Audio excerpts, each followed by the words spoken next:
Record. Okay, good morning. Shalom Aleichem. Welcome back. You see, I have a lot of Sfarim opened here. I don't have time to make copies of everything.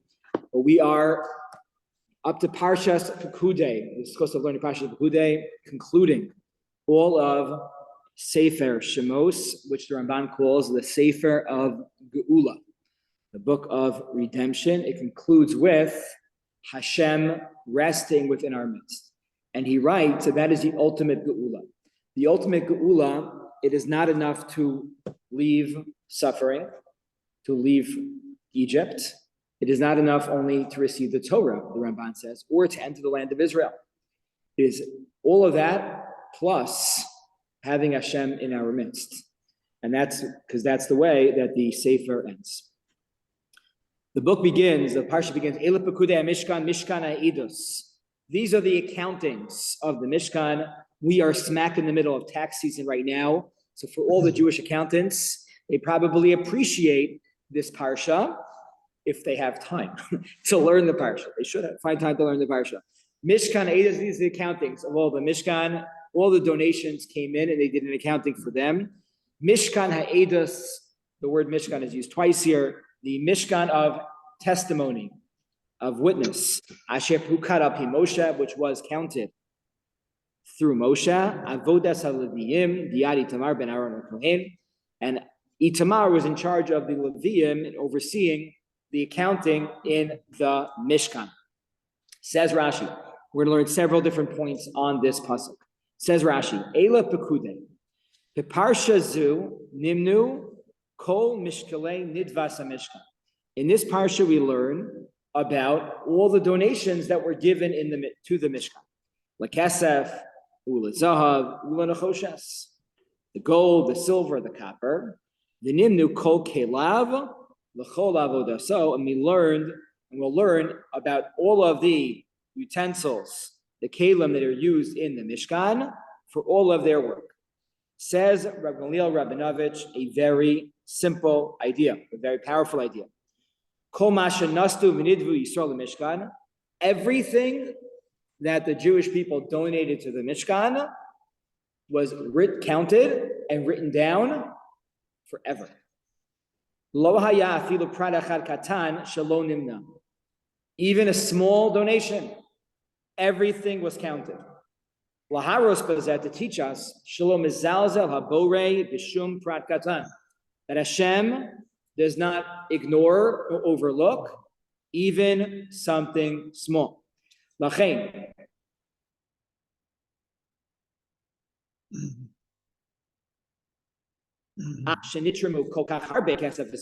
Gold and silver, every donation was accounted for and cherished and beloved by the Ribono Sha'olam. And he says, all the more so in our life, we may come to think, what is my davening going to really matter? I can skip it, or I'll skip these few paragraphs, or I don't really have time to learn today. It doesn't really matter. I know there are other people that are probably attending the Shiur. My attendance for 1 day, 2 days, doesn't really make a big difference in the world. Says Rav Gamliel, of course it does. Of course it does. Everything that we do matters to Hashem, everything big and everything minor, because in Hashem's eyes, everything really is all the same. That is the first thought for this morning. It's a powerful thought, impactful thought about everything that we do. Obviously, thinking about the Chayalim and the army is a perfect example of this, because everybody knows in the army, you're given a specific task. And your task, you must take very, very seriously. Oh, it looks minor. Like we hear people and they're like, there's a group of engineers. They're mechanics. There's one like base that fixes the cars.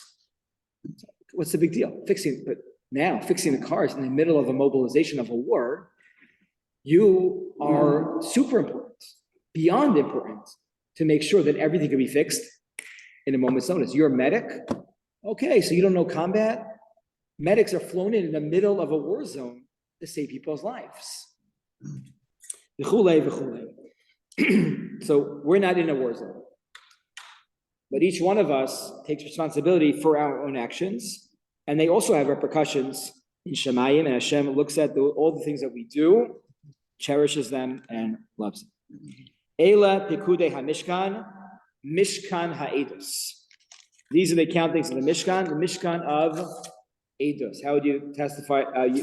How would you define the word Edus? Testimonies. The Mishkan of testimonies. Anything else?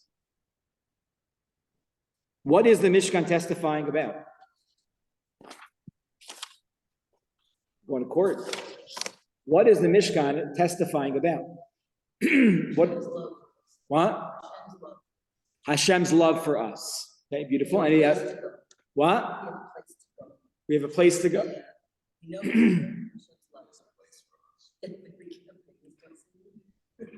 Okay, very nice. Hashem has a place, and not just that we have a place to go, but Hashem has a place in our lives, in our heart. So we're testifying that Hashem. Then there's that Kesher. There's a place for Bilvavi Mishkan Ev. There's a place in our hearts for Hashem. What? Our acceptance of the Torah. So Yossi is saying an idea. It's a tough one to fit in. What's a Torah and Mishkan? What's the relationship here? What would you say? Accepted God. We accepted God. So part of accept. So the Ramban writes the Mishkan is a continuation of Matan Torah. Okay, so let's look at the Mefarshim here. Today we're talking a lot about bearing witness. I don't like that term. It doesn't sit well with me. I'm saying the term is wrong, but I feel like bearing witness is a very passive term. Experiencing, what happened, is it different? That just means. So what does it mean that the Mishkan is a Mishkan of testimony or of bearing witness to what? Says Rashi. Rashi writes, Eidos liYisrael sheviter lehem HaKadosh Baruch Hu al ma'aseh egel. This is a testimony to the Jewish people, for the Jewish people, that Hashem forgave them about ma'aseh egel, about the egel azav, shaharei hishresh chinasa beinehem, that Hashem still chooses to rest His Shechina amongst them. It says the Maharal something very, very beautiful. That what do you see from here? This frames the Mishkan. Like, what is the relevance of the Mishkan today? What does the Mishkan teach us about ourselves, about the Jewish people, about our relationship to Hashem? We are coming off of the worst sin, at least in history up until now, and maybe arguably historically. The Chet Egel's ramifications forever. In fact, many say the Yom Kippur service that we have every single year still has to mechaper for Chet Egel. It was a major, major betrayal. Says the Maharal, you let people into your home that you hate. If you feel that you're going to put that somebody that's going to come into your home is going to make your family feel unsafe, or somebody that just detests you so much, do you feel comfortable having that person in your home? No, absolutely not. Absolutely not. The Jewish people, after Chet Egel, they felt dirty. They felt hated. Not necessarily because Hashem said anything, but because they did something which was so dirty and so inappropriate that naturally you could very much feel that. Says the Maharal that Hashem encouraged everybody to enter the Mishkan. He said, I love each and every one of you. I care about each and every one of you. The Maharal writes, you would never let a soneg into your house. It's unsafe. It's uncomfortable. It's your house, not his house. The only people you let into your house are ohavim, people that you love, that you want to embrace. And he says, this is exactly what the deeper understanding of Rashi, that this is a testimony. It's a testimony that Hashem understands that we sinned, and he understands we did tshuva, and he wants us back. Husband to wife, right? He wants us back in his life. He wants to have a real relationship with us. Relationships, sometimes people make mistakes. tshuva needs to happen, and this represents a full rectification of that relationship. The Or HaChaim HaKadosh quotes Yossi Reiman, or maybe the opposite way. He says, the Or HaChaim writes, Perish Pekudas HaMishkan Hu HaEdos Shia Torah Ki Kol Zman She'Yisrael Oskim BaTorah U'Mekaimim Mitzvoseha Yiskayim HaMishkan V'Zula Zeh Ein Mishkan.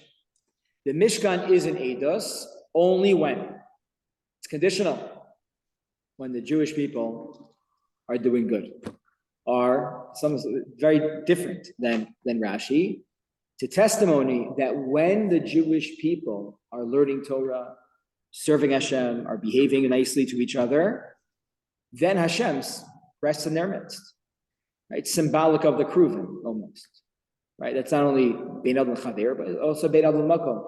When we're able to do that, then the Eidos is that Hashem will be there in our midst.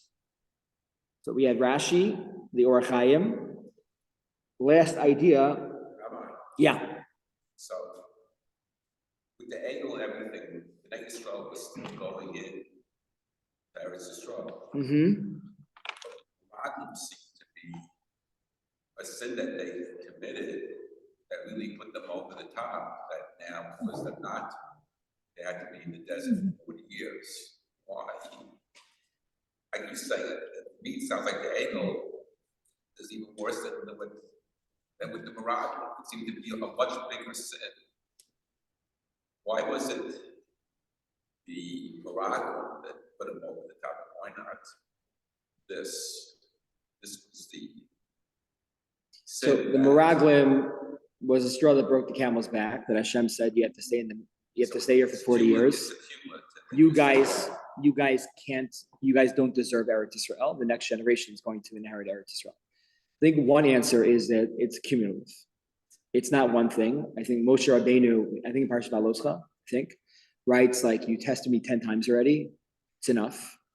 Like it's too much already.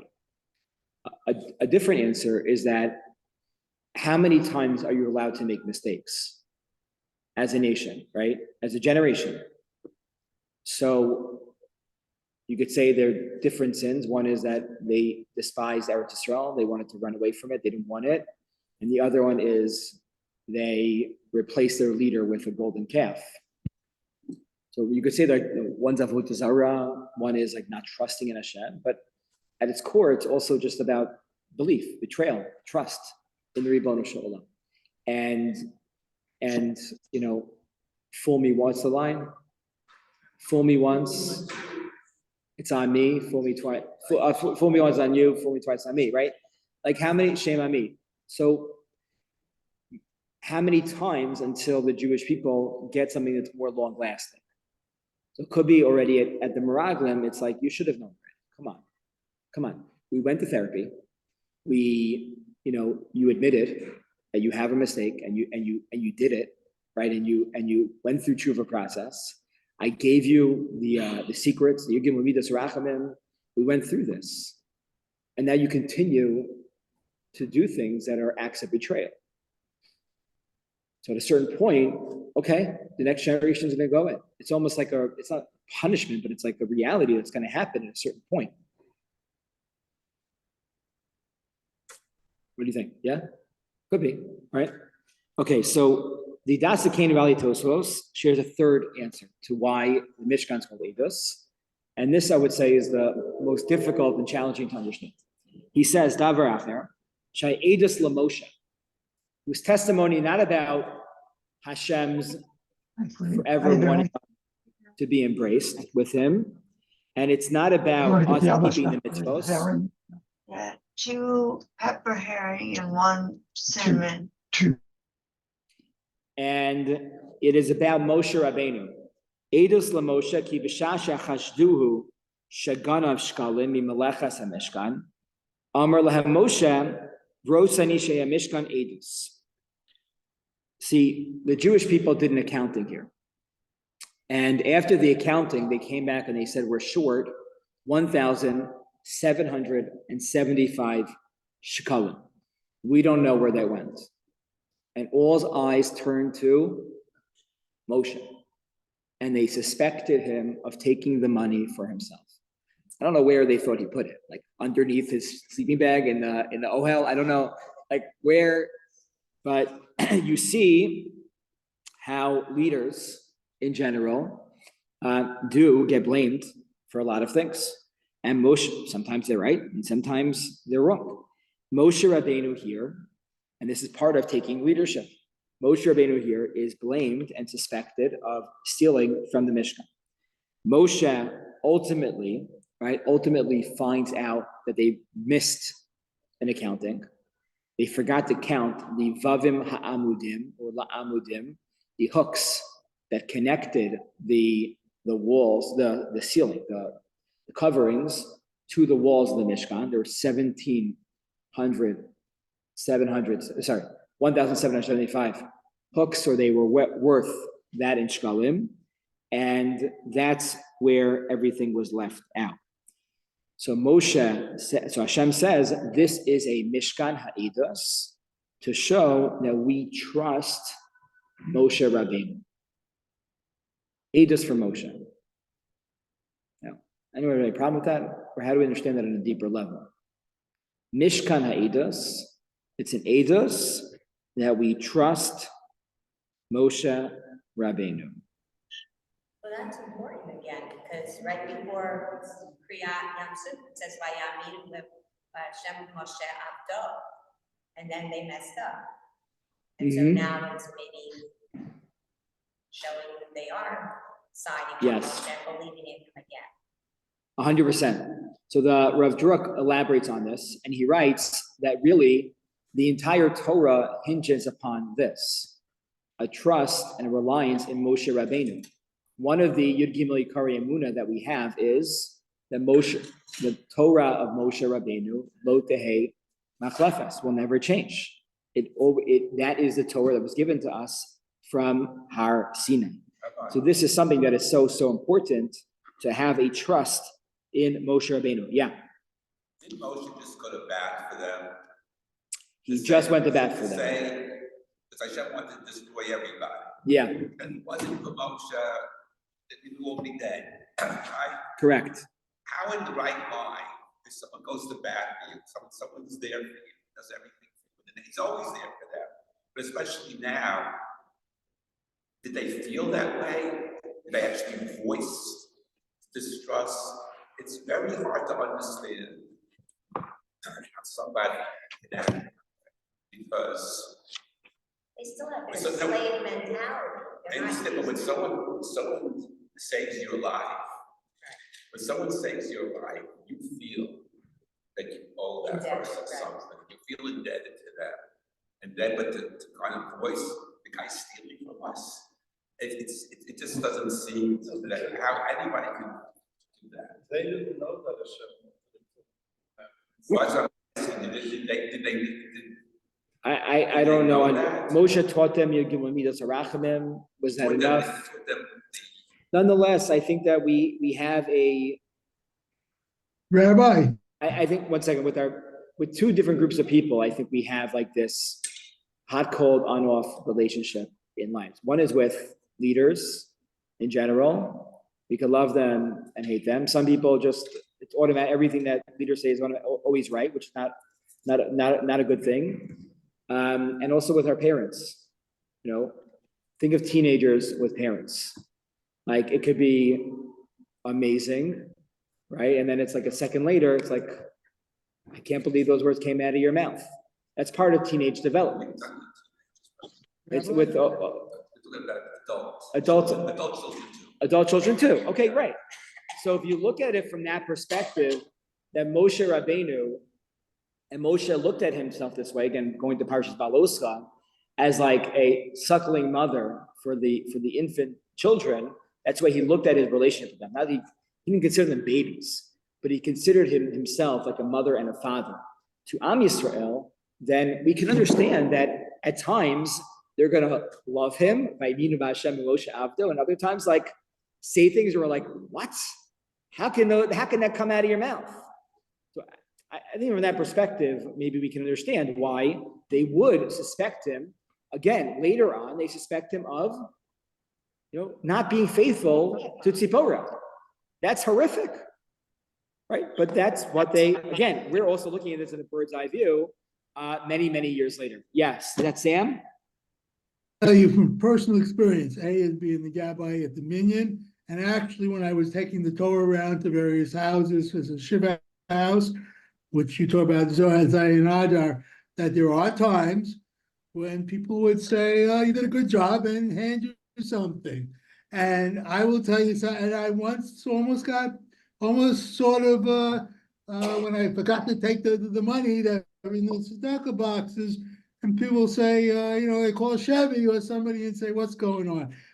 It's a very uncomfortable, I'm not trying to be Moshe Rabbeinu, but it's a very uncomfortable situation sometimes when, it's put in your hands and you sort of have to say, "I'm not doing this for me, I'm doing this for the shul, I'm doing this for you personally," and whatever. Very, very uncomfortable position. And I can understand why anybody, I'm not being Moshe Rabbeinu. I'm just saying it's a very uncomfortable position. Yeah, Sam's raising a different point. I think it's slightly different, but also very, very important, which is about overseeing tzedakah. Overseeing tzedakah is a very, very difficult and very important position, but very challenging position to be in sometimes because you have a lot of eyes on you, and it's challenging. Okay, moving on, I want to dovetail. So we first began by saying how important every action that we have is. Number two, we discussed three different interpretations of what Mishkan Eidos means. Going off of this medrash that the Das Hakenim alludes to, you have to ask yourself the question as to how they forgot about these hooks. They did an accounting of everything. How did Moshe oversaw this accounting? Why did they initially forget about the hooks? Right? Why did they forget about this? So says Moshe Sternbach the following. He says the whole goal of the hooks was not important on its own, but it was to connect two things that needed strengthening together. So he writes that sometimes we overlook or discount those that strengthen the Torah itself, right? The Mishkan represents Torah, our relationship to Hashem, right? Everybody has their role in that. One role is to strengthen the connection between those, be the supporting beams or be the hooks that hook up or connect the Torah to the people. And he writes, those are the supporters of Torah. And they very often are overlooked and ignored because you look at the person that's in the front of the room and you look at the other bigger names. And that's all that gets the press time. So he says that this comes to teach us that the hooks, those that connect the Torah to the people, the supporters of Torah, right? The Torah is a life, is a living tree for those that hold on to it, right? The learning Torah, this is the Chavetz Chaim, v'tomcheha me'usha. Who's tomcheha? The supporters, right? The supporters of the Torah also should get enriched.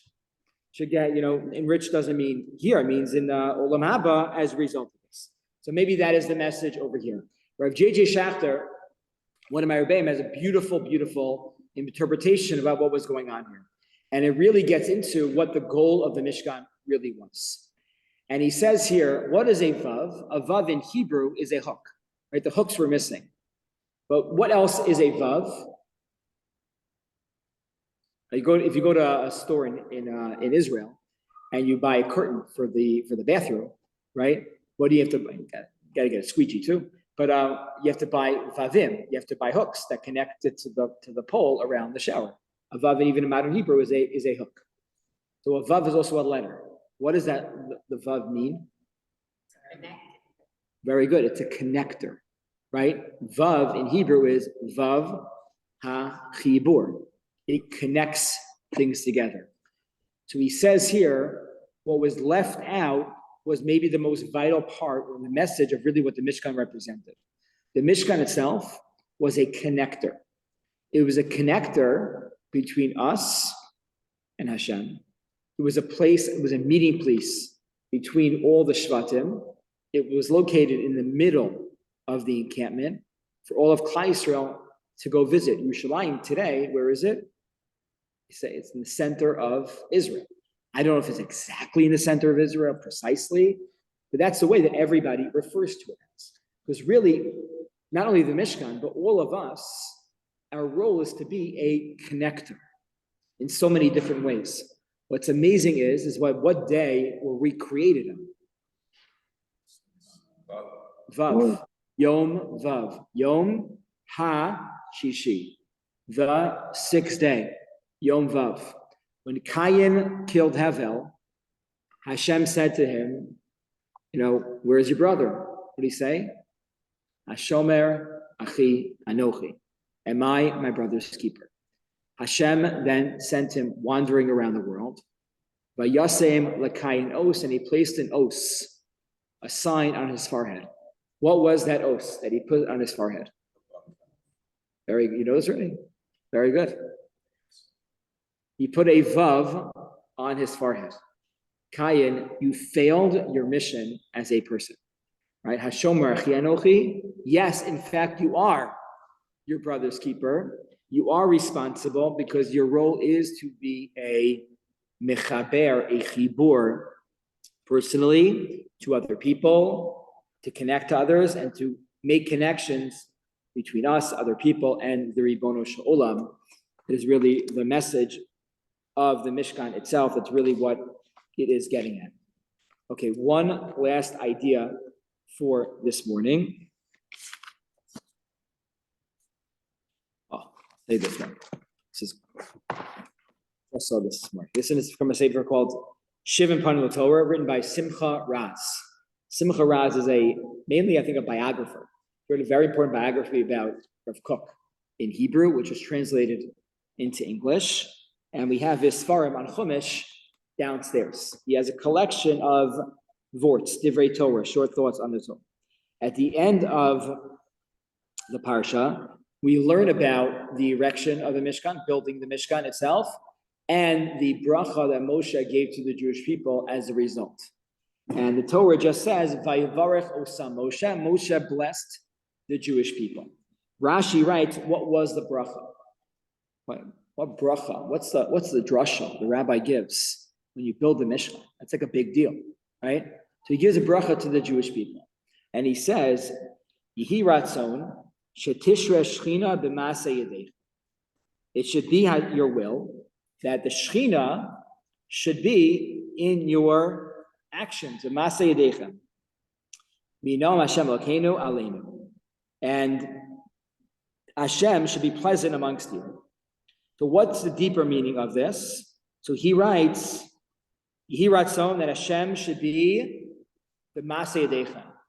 That in everything you do, b'Maaseh Matan, when you go out to work, when you go to the supermarket, when you go to visit people in the hospital, and everything you do, there should be Shechina in your hands. It should be infused with godliness in everything and all aspects that you do. But then he asks a question from the Ksav Sofer. Avraham Schreiber, the son of the Chasam Sofer, he writes, why do we need this bracha? Hashem already told us, V'asuli mikdash, v'shachanti v'socha. If you make the Mishkan, if you make the mikdash, Hashem's going to reside amongst you. If Hashem's going to reside amongst you, why need a bracha of Yehi Rashon Shetishre Shechina b'Maaseh Yadeicha? No, you made the Mishkan. Hashem's there. So the Ksav Sofer says something very, very sharp. He says, yes, it's one thing that the Mishkan comes and Hashem Shechina comes down. What's Moshe, blessing the Jewish people with? When they're not here, Mishkan. That they should want Hashem's Shechina amongst them, right? So many people push it away. They push away that love. They push away the opportunities. So it's not enough to have the beautiful edifice that represents the Ribono Shel Olam in this world. It's also what the people wanted. Think about how many years and decades and centuries we had the Beis Hamikdash, and people just didn't care about it. They didn't want it in their lives. So there's an additional bracha here. The Shekhinah is there. It's waiting for us to want it, to want Hashem. And that is ultimately the bracha, to focus our values and our ratzon on having Ribono Shel Olam in our lives. Okay. What comes first? Wanting Hashem in your life or acknowledging? Because Acknowledge. like, you hear throughout the world, all the different kinds of religions, somebody is always watching, quote, Big Brother is always watching in terms of doing right and wrong, you don't need witnesses. If you find $5 and you do it on the floor and no one else is in the room, are you gonna pocket it because no one is around to see? Or are you gonna put it in a stuff box, whether there are witnesses or not, kind of a thing. And so a lot of people say, just acknowledging that Hashem is in your life, you have to want it. You might acknowledge that someone you believe in God, but that doesn't mean it's going to necessarily factor into your daily life. I think at different points in our lives, we need it in different ways. Sometimes it's the will, and sometimes it's the acknowledgement, and sometimes it could change from day to day also. I wish everybody a wonderful Shabbos.